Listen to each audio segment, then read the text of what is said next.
কিছুদিন আগে ঢাকার রাজপথে কত যুবকরা শহীদ হইয়া গেল, ইনসাফের জন্য রাস্তায় নামলো, কোটা আন্দোলনের জন্য রাস্তায় নামলো, কিন্তু শহীদ হইয়া গেল। আবু সাইদ আজকে দুনিয়ার বুকে নাই, হইতে পারে তুমি আমিও শহীদ হয়ে যেতে পারতাম, কিন্তু আল্লাহ তাকে যাচাই বাছাই করছেন ইনসাফের জন্য, জালেমের বিরুদ্ধে নামছে। ও মুসলমান, আল্লাহর গোলাম, তুমি আমি এখনো সময় আছে, আসো আসো নবীর সুন্নাত পরিধান করো। যদি কোনো মুসলমান আল্লাহ এবং তার রাসূলকে পৃথিবীর কোনো ব্যক্তি বা বস্তুর চেয়ে বেশি ভালো না বাসে, তাহলে সে পরিপূর্ণ মুমিন হতে পারবে না। এই জন্য আল্লাহ এবং তার রাসূলকে যে ইমানদার, সে নিজের জীবনের চেয়ে বেশি ভালোবাসবে, নিজের সন্তান সন্ততি, নিজের স্ত্রীর চেয়েও বেশি ভালোবাসবে, টাকা পয়সা বাড়ি গাড়ি সব কিছুর চেয়ে আল্লাহ এবং আল্লাহর নবীকে বেশি প্রাধান্য দেবে। যতক্ষণ পর্যন্ত কোনো ব্যক্তি আল্লাহ এবং আল্লাহর রাসূলের চেয়ে অন্য কোনো জিনিস প্রাধান্য না দেবে, ততক্ষণ পর্যন্ত সে পরিপূর্ণ মুমিন হতে পারবে না। আল্লাহর পয়গম্বর হাদিসের ভিতর বলেন, লা ইউমিনু আহাদুকুম হাত্তা আকুনা আহাব্বা ইলাইহি মিন ওয়ালিদিহি ওয়া ওয়ালাদিহি ওয়ান নাসি আজমাইন। তোমাদের কেউ ততক্ষণ পর্যন্ত পরিপূর্ণ মুমিন হতে পারবে না যতক্ষণ পর্যন্ত সে নিজের বাবা মা, নিজের সন্তান সন্ততি এবং পৃথিবীর সকল মানুষ থেকে আমি নবীকে ভালো না বাসবে, ততক্ষণ পর্যন্ত সে পরিপূর্ণ ইমানদার হতে পারবে না। আল্লাহ রাব্বুল আলামিন কুরআনুল কারীমের ভিতর বলেন, কুল ইন কুনতুম তুহিব্বুনাল্লাহা ফাত্তাবিউনি ইউহিব্বুকুমুল্লাহ ওয়া ইয়াগফির লাকুম যুনুবাকুম ওয়াল্লাহু গফুরুর রহিম। আল্লাহ বলেন, ও নবী, আপনি আপনার উম্মতকে বলে দিন, ইন কুনতুম তুহিব্বুনাল্লাহ, যদি তোমরা আল্লাহ তাআলাকে ভালোবাসো, ফাত্তাবিউনি, আমি নবীর অনুসরণ করো, ইতাআত করো, ইত্তিবা করো, অনুসরণ করো, অনুকরণ করো, তাহলে লাভ কি? ইউহিব্বুকুমুল্লাহ, আল্লাহ তোমাদেরকে ভালোবাসবেন। আর একটা লাভ, ওয়া ইয়াগফির লাকুম যুনুবাকুম, তোমাদের গুনাহগুলো আল্লাহ তাআলা ক্ষমা করে দেবেন। ওয়াল্লাহু গফুরুর রহিম, কারণ আল্লাহ তাআলা অতি দয়ালু, অতি ক্ষমাশীল। खुदा के हुब्बे से हुब्बे नबी है, खुदा के हुब्बे से हुब्बे नबी है, कुल इन कुंतुम तुहिब्बुनाल्लाह गवाहाय। আল্লাহ তাআলাকে ভালোবাসলে নবীকে ভালোবাসা হয়ে যাবে। আল্লাহর নবীর সুন্নাতের অনুসরণ করলে আল্লাহর নবীকে ভালোবাসা হয়ে যাবে। এখানে আল্লাহ তাআলা বলছেন, ফাত্তাবিউনি, ও নবী আপনি বলে দিন আমার অনুসরণ করো, আমাকে ভালোবাসো, এটা বলেন নাই। কারণ নবীকে আবু তালেব কম ভালোবাসেন নাই, অনেক অনেক বেশি ভালোবাসছেন। আপনার আমার চেয়েও বেশি ভালোবাসছেন। নবীজির উপর যখন কোনো কাফের মুশরিক যখন রাগ করত, নবীজির উপর জুলুম করতে চাইতো, তখন আবু তালেব বাধা দিত।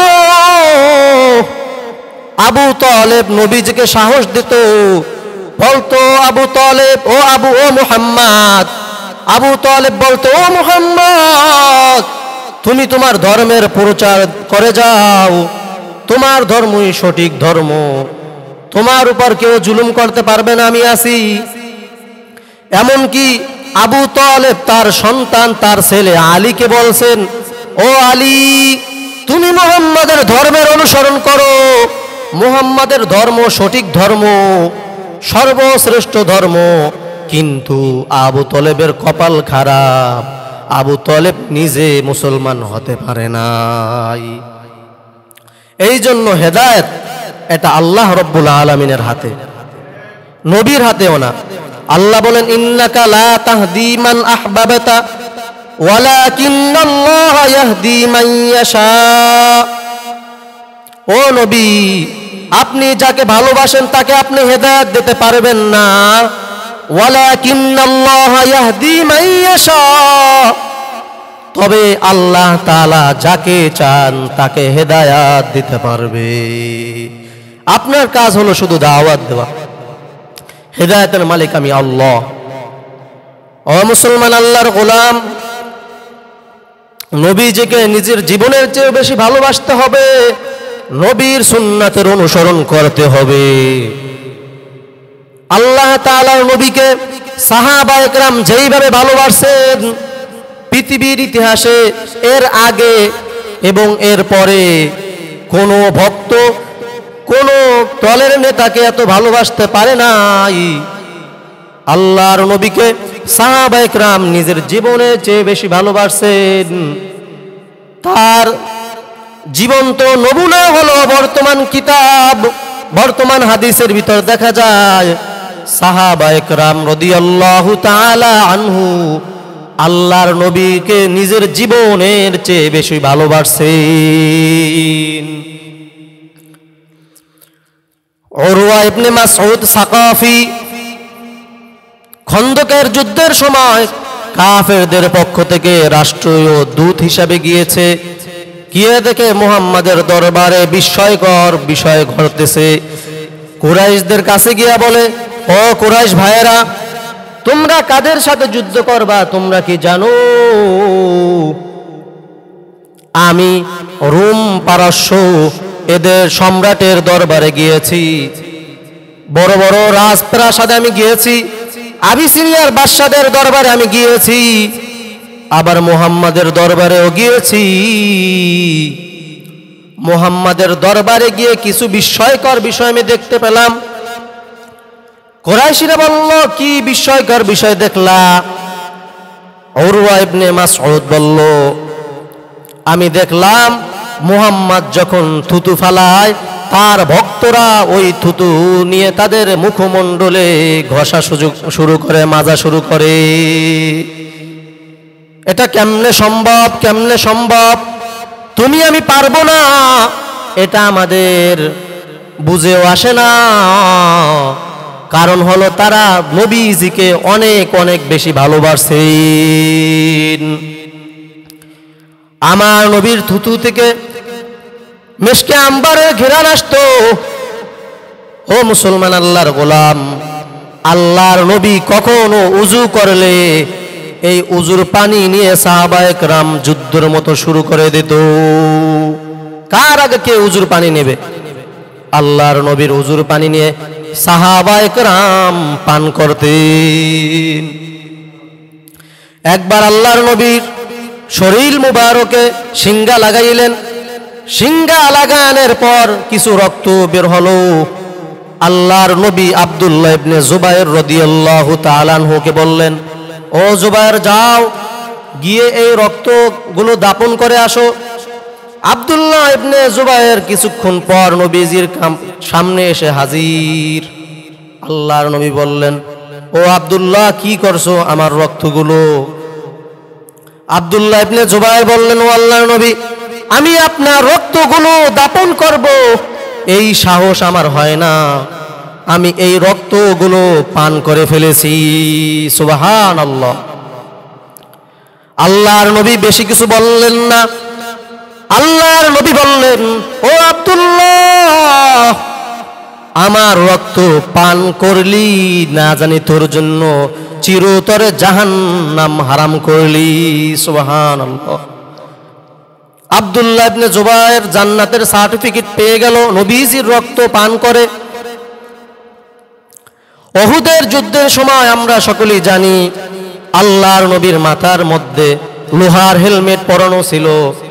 ওই লোহার হেলমেট আল্লাহর নবীর মাথার ভিতর ঢুকে গিয়েছিল। সাহাবায়ে কেরাম কাফেরদের অতর্কিত হামলার কারণে ছত্রভঙ্গ হয়ে গেল। আল্লাহর নবীর মাথার ভিতর লোহার হেলমেট ঢুকে গেল। এই দৃশ্য দেখে এক প্রান্ত থেকে হযরত আবু বকর সিদ্দিক রাদিয়াল্লাহু তাআলা আনহু ছুটে আসলেন। অপর দিক থেকে আবু উবাইদা ইবনুল জাররাহ রাদিয়াল্লাহু তাআলা আনহু ছুটে আসলেন। আবু উবাইদা ইবনুল জাররাহ বললেন, ও আবু বকর, তোমার সাথে প্রতিযোগিতা করে আমরা নেক আমল করে পারি না, আজকে আমাকে একটু সুযোগ দাও, এই সুযোগ আমি হাতছাড়া করতে চাই না। আবু বকর বললেন, যাও ভাই, তুমি আল্লাহর নবীর লোহার হেলমেট মাথা থেকে বের করো। ওই সাহাবী আল্লাহর নবীর মাথার হেলমেটের উপর দাঁত বসে কামড় দিল, টান দিল। আল্লাহর নবীর হেলমেট কঠিনভাবে মাথার ভিতর ঢুকে গেল, বের হলো না। ওই সাহাবী আবার টান দিল, সাথে সাথে সাহাবীর একটি দাঁত পড়ে গেল, লোহার হেলমেট কিছুটা বের হয়ে আসলো। আবার টান দিল, আর একটা দাঁত পড়ে গেল। তারপর ওই সাহাবী আল্লাহর নবীর হেলমেট ছাড়ে না। সাহাবী মনে মনে বলে, আল্লাহর নবী এমনিতেই তো কষ্টের ভিতর আছেন, আমি যদি এক টানে হেলমেটটা না খুলতে পারি, লোহার কড়াটা যদি না খুলতে পারি, আল্লাহর নবী আরো দুঃখিত হবেন, আরো কষ্ট পাইবেন। কেমন আশিক রাসূল ছিল! তুমি আমি কেমন আশিক রাসূল! তুমি আমি জিলাপি খোর আশিক রাসূল, তুমি আমি বাৎসরিক ভাবে আশিক রাসূল, সাপ্তাহিক ভাবে আশিক রাসূল, 40 আশিক রাসূল, 30 আশিক রাসূল, 3 দিনের আশিক রাসূল। আর সাহাবা একরাম ছিলেন নিজের জীবন উৎসর্গ করে দেনেওয়ালা আশিক রাসূল। ও মুসলমান, আল্লাহর গোলাম, যখন মালিক ইবনে সিনান রাদিয়াল্লাহু তাআলা আনহু দেখলেন উহুদের ময়দানে আল্লাহর নবীর চেহারা মুবারক থেকে রক্ত বেয়ে বেয়ে পড়তেছে, মালিক ইবনে সিনান সহ্য করতে পারলেন না। আল্লাহর নবীজির চেহারা মুবারক চেটে চেটে সবগুলো রক্ত পরিষ্কার করে দিলেন। আল্লাহর নবী এই দৃশ্য দেখে বললেন, লান তামাসসাকান নার, ও মালিক ইবনে সিনান, তুমি আমার রক্ত পান করলা, না জানি তোমার জন্য জাহান্নাম হারাম করে ফেললা। কেমন নবীজির রক্ত ছিল! আমাদের রক্ত অপবিত্র, আল্লাহর নবীর রক্ত ছিল পবিত্র। আল্লাহর নবী কেমন ছিলেন! আজ আমরা সেই নবীর উম্মত হয়ে নবীর দরদ বুঝতেছি না। উহুদের ময়দানে যখন ইবলিস শয়তান প্রচার শুরু করলো, কুতিলা মুহাম্মদ, কুতিলা মুহাম্মদ, মুহাম্মদ দুনিয়ার বুকে নাই, মুহাম্মদ নিহত হয়েছে, মুহাম্মদ শহীদ হয়ে গিয়েছে। সাহাবা একরামের মনে, সাহাবা একরাম খুবই পেরেশান, আমরা কিভাবে বেঁচে থাকবো, নবীজি নাই। নবীজির এক আশিক রাসূল, এক মহিলা সাহাবী উহুদের প্রান্তে দৌড়ে চলে গেল, ইয়া সাহাবা একরামকে বলল, নবীজির খবর কি, নবীজির খবর কি? সাহাবা একরাম বলল, তুমি নবীজির খবর নিচ্ছ, অথচ তোমার সন্তান শহীদ হয়ে গিয়েছে। ওই মহিলা কিছুই বলল না, শুধুই বলল ইন্না লিল্লাহ। আবার জিজ্ঞাসা করল অন্য সাহাবীর কাছে, আমার নবীর কি খবর? সাহাবায়ে কিরাম বলল, তোমার স্বামী শহীদ হয়ে গিয়েছে। মহিলা বলল ইন্না লিল্লাহ। আবার বলল, আমার নবী কোথায়, আমার নবীর কি খবর? সাহাবায়ে কিরাম বলল, তোমার বাবা শহীদ হয়ে গেছে। মহিলা সাহাবী বলল ইন্না লিল্লাহ। পরে এক সাহাবী বলল, আল্লাহর নবী ঠিক আছেন, তিনি জীবিত আছেন। ওই সময় ওই মহিলা বলল, আলহামদুলিল্লাহ, আল্লাহর নবীর বেঁচে থাকার পর সকল মুসিবত আমার জন্য তুচ্ছ। আমার স্বামী মারা গেল, আমি বরদাস্ত করতে পারি, আমার ছেলে মারা গেল, আমি ধৈর্য ধারণ করতে পারি, আমার বাবা মারা গেল, আমি সবর ইখতিয়ার করতে পারি, কিন্তু রাহমাতুল লিল আলামিন যদি বেঁচে না থাকতো আমি সহ্য করতে পারতাম না। কেমন আশিক রাসূল ছিল! তুমি আমি কেমন আশিক! তুমি আমি হলাম জিলাপির আশিক, মিলাদের আশিক, স্বার্থের আশিক, আর তারা ছিল সত্যিকারের আশিক। আল্লাহর নবীকে একদিন ওমর বললেন, ও নবী, আমি আপনাকে অনেক অনেক ভালোবাসি। আল্লাহর নবী বললেন, ওমর, এখন পর্যন্ত তুমি পরিপূর্ণ ইমানদার হতে পারো নাই। যতক্ষণ পর্যন্ত তুমি নিজের জীবনের চেয়ে আমাকে ভালো না বাসবা, ততক্ষণ পর্যন্ত তুমি পরিপূর্ণ ইমানদার হতে পারবা না। ওমর এক সেকেন্ড তো দেরি করেন নাই। ওমর সঙ্গে সঙ্গে বলল, ও আল্লাহর নবী, আমার জীবনের চেয়ে আপনাকে আমি বেশি ভালোবাসি। আল্লাহর নবী তখন বললেন, তুমি এখন পরিপূর্ণ ইমানদার। আল্লাহর নবীকে ভালোবাসতে হবে। আল্লাহর নবীকে ভালোবেসে গেছেন ওয়াইস আল কুরুনি। ওয়াইস কুরুনি আল্লাহর নবীকে ভালোবাসছেন। কেমন ভালোবাসছেন? ওয়াইস কুরুনি আল্লাহর নবীর যুগের লোক ছিল। নবীজিকে দেখার জন্য খুব আগ্রহ ছিল। নবীজির কাছে চিঠি পাঠাইলো, নবী, আমি আপনার সাথে দেখা করতে চাই, কিন্তু আমার একজন বৃদ্ধা মা আছেন, তার আমি সেবা যত্ন করি, এই জন্য আপনার সাথে আমি দেখা করতে পারি না। আল্লাহর নবী বললেন, ও ওয়াইস কুরুনি, তোমার আমার সাথে দেখা করা লাগবে না, তুমি তোমার মায়ের খেদমত করো। তোমার মায়ের খেদমত করলে আমি নবীকে দেখার চেয়ে তুমি বেশি সওয়াব পাবা, তুমি বেশি মর্যাদা পাবা। এই ওয়াইস কুরুনি আল্লাহর নবীর ইন্তেকালের পর আল্লাহর নবী ওমরকে বলল, ওমর, আমার একজন আশিক আসবে আমার মৃত্যুর পর, তাকে তুমি বলবা আমি নবীর জন্য যেন সে দোয়া করে। সুবহানাল্লাহ, কত বড় কথা! আমি নবীর জন্য যেন সেই আশিক আমার জন্য দোয়া করে। আর আমার এই পরিহিত জামাগুলো তাকে দান করবা। ওমর ওই ওয়াইস কুরুনি আসার পর বলল, আল্লাহর নবী বলছেন তুমি একটু তার জন্য দোয়া করো, আর এই জামাগুলো আল্লাহর নবী তোমাকে হাদিয়া দিয়েছে। দেখেন আল্লাহর নবীর জামা মুবারক, আল্লাহর নবী নিজের জন্য দোয়া করতে বলছেন। ওয়াইস কুরুনি কেমন খেদমত করেছেন, মা বাবার খেদমত করে জান্নাতি হয়ে গেছেন।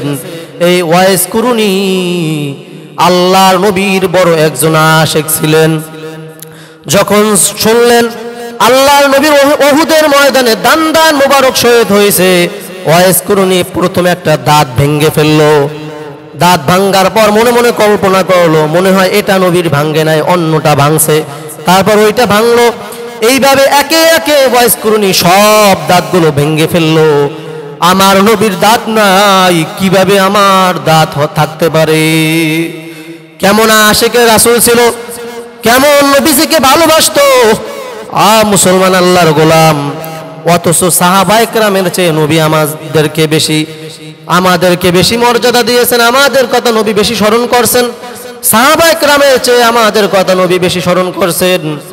একদিন সাহাবায়ে কেরামের কাছে নবীজি বললেন, আমার পর আমাদের একদল ভাই আসবে যারা আমার সুন্নাত পালন করবে। সাহাবায়ে কেরাম বললেন, ও নবী, আমরা কি আপনার ভাই নয়? আল্লাহর নবী বললেন, না, তোমরা আমার ভাই নয়, তোমরা আমার সাহাবী। আমার ইন্তেকালের পর আমার একদল ভাই থাকবে পৃথিবীতে, যারা আমার সুন্নাতের অনুসরণ করবে, তারাই হলাম আমরা। আমি বুঝলাম না নবী কেমন ছিলেন। আল্লাহর নবীর প্রিয় সাহাবী হুযায়ফা ইবনুল ইয়ামান রাদিয়াল্লাহু তাআলা আনহু, হুযায়ফা ইবনুল ইয়ামান রাদিয়াল্লাহু তাআলা আনহু এক রাজার দরবারে গেলেন, গিয়ে খাবার খাইতে বসলেন। তার লোকমা থেকে কিছু খাবার নিচে পড়ে গেল। ওই সময় সে ওই খাবারগুলো তোলা শুরু করলো। অন্যান্য সাহাবা একরাম তাকে খোঁচা মারলো, তাকে ইশারা দিয়ে বলল, ভাই, আমরা তো সব সময় এই সুন্নাত পালন করি, আজকে একটু এই সুন্নাতটা বাদ দেন। ওই সময় হুযায়ফা রাদিয়াল্লাহু তাআলা আনহু বললেন, কি বলতেছো তোমরা? আমি কি আমার বন্ধু আমার হাবিবের সুন্নাত কি এই সমস্ত আহাম্মকের কারণে বাদ দিয়ে দেব? আমার হাবিবের সুন্নাত কি আমি এই সমস্ত আহাম্মকের কারণে ছেড়ে দেব? না না না, আমার নবীর সুন্নাত সর্বপ্রথম, তারপর হলো আমার রাষ্ট্র, তারপর হলো আমার পরিবার। আল্লাহ নবী হাদিসের ভিতর বলেন, মান আহাব্বা সুন্নতি ফাকাদ আহাব্বানি ওয়া মান আহাব্বানি কানা মাই ফিল জান্নাহ। যে আমার সুন্নাতকে পছন্দ করলো, সুন্নাতকে মোহাব্বত করলো, ফাকাদ আহাব্বানি, সে যেন আমাকে মোহাব্বত করলো, আর যে আমাকে মোহাব্বত করলো সে আমার সাথে জান্নাতে থাকবে। সুবহানাল্লাহ। আল্লাহর নবীর সুন্নাতের খুবই দাম। আল্লাহর নবী আরো ফরমান, মান তামাসসাকা বিসুন্নতি ইনদা ফাসাদি উম্মতি ফালাহু আজরু মিআতা শাহীদ। যে আমার সুন্নাতকে আঁকড়ে ধরবে ফিতনা ফাসাদের জমানায়, ফালাহু আজরু মিআতা শাহীদ, তার জন্য 100 শহীদের সওয়াব থাকবে। সুবহানাল্লাহ। 100 শহীদ। শহীদ কি যেমন তেমন কথা? শহীদ হলো আল্লাহ তাআলার দ্বীন কায়েমের জন্য, আল্লাহর নবীর সম্মান রক্ষার জন্য যারা জীবন দিয়ে দেয় তাদেরকে বলা হয় শহীদ। আর শহীদের মর্তবা কত! আল্লাহ কোরআনে বলেন, আল্লাহ রাব্বুল আলামিন কোরআনুল কারীমের ভিতর বলেন, ওয়ালা তাকুলু লিমান ইউকতালু ফি সাবিলিল্লাহি আমওয়াত। যারা আমি আল্লাহ তাআলার রাস্তায় ইন্তেকাল করে তাদেরকে তোমরা মৃত্যু বলো না, তাদেরকে তোমরা মৃত্যু বলো না। বাল আহইয়াউন, বরং তারা হলো জীবিত। ওয়ালাকিন লা ইয়াশউরুন, কিন্তু তোমরা এটা অনুধাবন করতে পারো না। আল্লাহর রাস্তায় যারা শহীদ হয় তারা মৃত্যুবরণ করে না, তারা জীবিত থাকে, তারা কবরের ভিতর জীবিত থাকে। এই জন্যই শহীদরা যখন মৃত্যুবরণ করে, শহীদরা যখন শহীদ হয় তখন তাদেরকে ওই কাপড়ের সহিত, ওই রক্তমাখা কাপড়ের সহিত কবর দেওয়া হয়, যাতে এই কাপড়ের সঙ্গে তারা আল্লাহর দরবারে হাজির হতে পারে। হাজির হয়ে বলবে, আল্লাহ তোমার রাস্তায় শহীদ হয়েছি। এই কথা শোনার সঙ্গে সঙ্গে আল্লাহ বিচার ছাড়া তাদেরকে জান্নাতুল ফেরদাউস দান করবেন। এই হলো শহীদ। এই 100 শহীদের মর্তবা যদি একটা সুন্নাতকে কেউ, আল্লাহর নবীর একটা সুন্নাতকে আঁকড়ে ধরে, এই 100 শহীদের মর্যাদা তার জন্য থাকবে। ও মুসলমান, আল্লাহর গোলাম, আল্লাহর নবীর সুন্নাত পালন করতে হবে। এমন একটা ধর্ম পাইলাম, এমন একটা নবী পাইলাম, নবীজি যেইভাবে শুইছে ওইভাবে শোয়া হলো সুন্নাত। নবী যেইভাবে খানা খাইছেন ওইভাবে খানা খাওয়া সুন্নাত। নবী যেইভাবে বাজারে গিয়েছেন ওইভাবে বাজারে যাওয়া সুন্নাত। নবী যেইভাবে জরুরত ছাড়তে গিয়েছেন ওইভাবে জরুরতে যাওয়া সুন্নাত। ইসলাম হলো কমপ্লিটলি একটা ধর্ম। ইসলাম সব কিছু আমাদেরকে শিক্ষা দিয়েছেন। কিভাবে হাসি দিতে হয় এটাও ইসলাম শিক্ষা দিয়েছেন। কিভাবে পানি পান করতে হয় সব কিছু আল্লাহর নবী আমাদেরকে শিক্ষা দিয়েছেন। এই জন্যই আল্লাহ বলছেন, ফাত্তাবিউনি, আমার নবীর আদর্শ অনুসরণ করো। ও মুসলমান, আল্লাহর গোলাম, ও যুবক ভাই, তুমি আমি নবীর আদর্শ অনুসরণ করি না, বরং তুমি আমি নেইমার মেসির আদর্শ অনুসরণ করি। তুমি আমি নবীজির জার্সি পরি না, নবীজির পোশাক পরি না, সুন্নাতের পোশাক পরি না।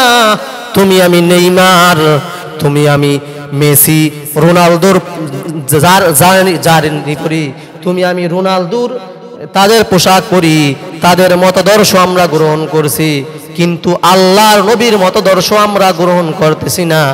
আল্লাহর নবী বলেন, মান তাশাব্বাহা বিকওমিন মিনহুম ফাহুয়া মিনহু, যে যাদের সাদৃশ্য অবলম্বন করে, মতাদর্শ অবলম্বন করে, সে তাদের সাথে কিয়ামতের ময়দানে উঠবে।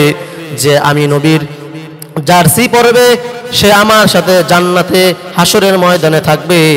যে রোনালদো, নেইমার, মেসির জার্সি পরবে তারা তাদের সাথে কিয়ামতের ময়দানে উঠবে। এই জন্য আমরা কাদের সাথে উঠতে চাই? আমরা তো উঠতে চাই নবীর সাথে, আমরা উঠতে চাই সাহাবায়ে কেরামের সাথে, আমরা উঠতে চাই শহীদদের সাথে। হানজালা রাদিয়াল্লাহু তাআলা আনহু যখন শুনলেন আল্লাহর নবী উহুদের ময়দানে শহীদ হয়ে গেছেন, হানজালা আর সহ্য করতে পারে নাই। হানজালা দৌড়ে ছুটে গেল উহুদের ময়দানে। হানজালা গিয়ে শহীদ হয়ে গেল। আল্লাহর নবী শহীদদেরকে গোসল ছাড়া দাফন করার হুকুম দিলেন। শহীদদের হুকুম হলো তারা যদি শহীদ হয়ে যায় তাদেরকে রক্তমাখা অবস্থায় দাফন দেওয়া, যাতে এই রক্তর সহিত তারা আল্লাহর দরবারে উঠতে পারে। অমনি একদিক থেকে হানজালার স্ত্রী দৌড়ে এসে বলল, ও আল্লাহর পয়গম্বর, সাবধান সাবধান, সকলকেও যদিও গোসল ছাড়া দাফন দেন, কিন্তু আমার স্বামীকে আপনি গোসল ছাড়া দাফন দিয়েন না। হানজালা শুনছে আপনি নবী দুনিয়ার বুকে নাই। হানজালা গোসল করা ছাড়া দৌড়ে চলে গেল উহুদ প্রান্তে। হানজালা বলতে বলতে দৌড়ে এলো, নবী নাই, কার জন্য গোসল করব? আমার গোসল করার সময় নাই, আমার নবী দুনিয়ার বুকে নাই। হানজালা উহুদের ময়দানে গিয়া শহীদ হয়ে গেল গো নবী। হানজালা ফরজ গোসল করতে পারে নাই, হানজালার উপর গোসল করা ফরজ, আপনি তাকে গোসল করার হুকুম দেন। আল্লাহর নবী হানজালার লাশের কাছে গিয়ে দেখেন হানজালার চুল থেকে পানি টপ টপ করে পড়তেছে, হানজালার শরীর থেকে পানির ফোঁটাগুলো টপ টপ করে পড়তেছে। আর আল্লাহ তাআলা আসমান থেকে ওহী প্রেরণ করলেন, ও পয়গম্বর, হানজালাকে গোসল করানোর প্রয়োজন নাই, হানজালাকে আমি আল্লাহ কুদরতের পানি দ্বারা গোসল করাইছি, দুনিয়ার কোনো স্বাভাবিক পানি দিয়া তাকে গোসল করানোর প্রয়োজন নাই। এই হানজালা আল্লাহর নবীর আশিক ছিল গো মুমিন। তুমি আমি আশিক দাবি করি, তুমি আমি নবীর টুপি একটু মাথায় দিতে পারি না। ও যুবক, তুমি বলো আমি টুপি মাথায় দিলে মাথা গরম হয়ে যায়। তুমিও একজন যুবক, আমিও একজন যুবক, আমি যদি টুপি মাথায় না দেই আমার মাথা গরম হয়ে যায়। তুমি যদি মাথায় টুপি দাও তোমার মাথা গরম হয়ে যায়। মনে করতে হবে তোমার ভিতর ভেজাল আছে। ও বাবা, আমিও কম বুঝি না, লম্বা জামা পরলে গরম লাগে, শরীর গরম হইয়া যায়, তারপরও নবীর সুন্নাত পালনার্থে আমি লম্বা জামা পরি। তুমিও মুসলমানের সন্তান, আমিও একজন মুসলমানের সন্তান। আমি যদি মুসলমানের সন্তান হইয়া নবীর আদর্শ পালন করতে পারি, তুমি কেন পারবা না? একজন ভ্যান চালক, রিক্সা চালক কত কষ্ট করে সারা দিন রৌদ্রের ভিতর রিক্সা চালায়, নবীর সুন্নাত মাথায় থেকে ফালায় না, নবীর জামা গা থেকে খোলে না। বলো বলো, তুমি কেন পারবা না? কত আর্মি আছে, কত র‍্যাব আছে, পুলিশ আছে, আমার নবীর সুন্নাত তাদের থেকে দূর হয় না। ও মুসলমান আল্লাহর গোলাম, তুমি আমি কেন পারবা না? ও আল্লাহর গোলাম, জলদি করে আমার নবীর সুন্নাত আঁকড়ে ধরো। নবীর সুন্নাত ছাড়া কোনো উপায় নাই। কিয়ামতের ময়দানে আমার নবী হাউজে কাউসারের পানি পান করাইতে থাকবে, হাউজে কাউসারের পাশে বৈশা। নবীর সুন্নাত যার গায়ে থাকবে না, বরং যে বেদাত করবে, যে বেদাত হবে, বেদাতি হবে, তাকে আল্লাহর নবী হাউজে কাউসারের পানি পান করাইবে না। এই জন্য নবীর সুন্নাত আঁকড়ে ধরো, বেদাত পরিহার করো, পরিত্যাগ করো, নবীর সুন্নাত গলায় দাও, নবীর সুন্নাত মাথায় দাও। আসো আসো আসো মুসলমান আল্লাহর গোলাম, দিনের পথে চলে আসো। রাস্তাঘাটে তাকাইয়া দেখো, ফেসবুকের ভিতর দেখো, বর্তমান যুগে যুবকরা বেশি শহীদ হয়, যুবকরা বেশি মৃত্যুবরণ করে। কিছুদিন আগে ঢাকার রাজপথে কত যুবকরা শহীদ হইয়া গেল, ইনসাফের জন্য রাস্তায় নামলো। কোটা আন্দোলনের জন্য রাস্তায় নামলো কিন্তু শহীদ হয়ে গেল। আবু সাইদ আজকে দুনিয়ার বুকে নাই, হইতে পারে তুমি আমিও শহীদ হয়ে যেতে পারতাম, কিন্তু আল্লাহ তাকে যাচাই বাছাই করছেন ইনসাফের জন্য, জালেমের বিরুদ্ধে নামছে। ও মুসলমান আল্লাহর গোলাম, তুমি আমি এখনো সময় আছে, আসো আসো নবীর সুন্নাত